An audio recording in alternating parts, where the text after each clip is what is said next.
This clip is brought to you by SaveWithConrad.com.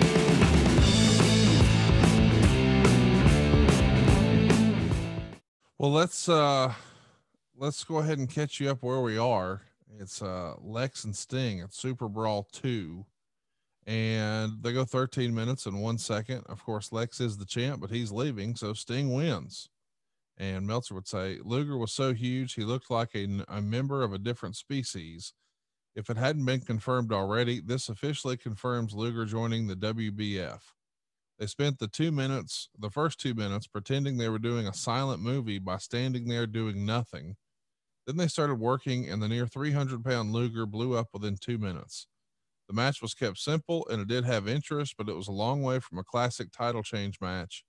Luger controlled the match, pretty much playing Superman, even not selling a Stinger splash. Sting did get Luger in the torture rack.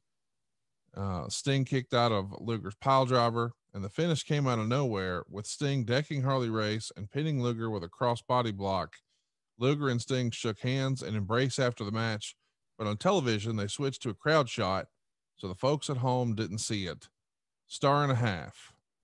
What did you think about Luger's swan song here in WCW? Just get me out of town. Yeah. I mean, I'm down. Count me out. Let's go. And Lex had no issues putting over Sting. Again, like I said, they were business partners or friends or contemporaries. But I think at that point in time, you know, he knew that he had a new business address pending. And I think that the smart way of doing that is just go out and have a nice match. Make Luger strong as hell. So when Sting beats him, it means something more. It's enhanced. And, you know, it's just a smooth way out of town. So that's kind of what I think about that. It was the only thing to do. And I thought those guys, you know, they didn't have a great match, but, you know, I'm not saying that nobody phoned it in, but just,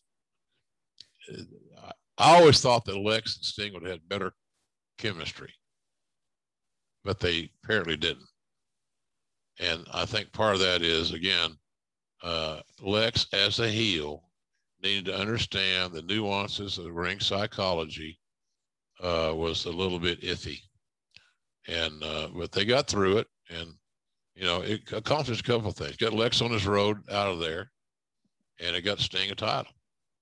So because if it hadn't been Flair, it's always going to be Sting more often than not. But as the Lex experiment proves out. Well, we know that this is the end of him in WCW, at least for a little while. He's going to go learn a new hold, as you like to say. How much of his, I don't know, disappointing WCW run, I guess that's maybe the best way to categorize it, is his fault in terms of what could he have done differently? I mean, we've sort of addressed he could have maybe stood up for himself a little more politically. If he had it to do over again, and I know you're not trying to put words in his mouth, what advice would you give him of how he could have changed what happened in WCW? Become more emotionally invested in your persona. Okay. Take ownership of your brand. You're an independent contractor. Protect yourself by making your brand as strong as it possibly can be. So that's what I would say. It's not becoming a dressing room lawyer. Right. Is the old term cliche kicked around so often. It's just a matter of being more aware of your surroundings and how those surroundings affect you as an independent contractor. So I think becoming more emotionally invested in his TV persona and his professional career would have been the best advice I could have given him. Of course, we know the WBF is going to be a total failure. Did you ever see any of it? I mean, out of curiosity, since you knew Vince was involved, did you tune into any? I think I watched, I think it was on Saturday mornings, if I'm not mistaken. And I'm sure that out of curiosity, I checked it out a few times. I know that I did. But as to say I'm a regular viewer, no, not really. Even though those bodybuilders and guys like me and you have a lot in common.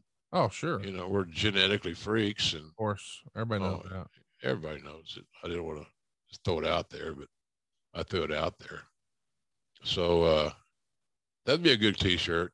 Two jacked up guys with your head and my head on it. I'm sure that he's working on it right now at boxinggimmicks.com. But listen, the next time you see him being Lex, pronouns pal, it's going to be WrestleMania 9, your WWF debut, your sort of coming out party. And we're going to pick up part 2 of Lex Luger right there, because the Lex Luger story is not just his WCW run and his start, but we've got one hell of a run here with the Lex Express and all that involved, with an interesting time, not only in his life, but your life. And we're going to pick up where we left off in July, just in time for the 4th of July. Hey, it's Conrad Thompson. Thanks for checking out the podcast here on YouTube. Be sure to hit the subscribe button and the notifications bell so you get a notice anytime we upload some new content.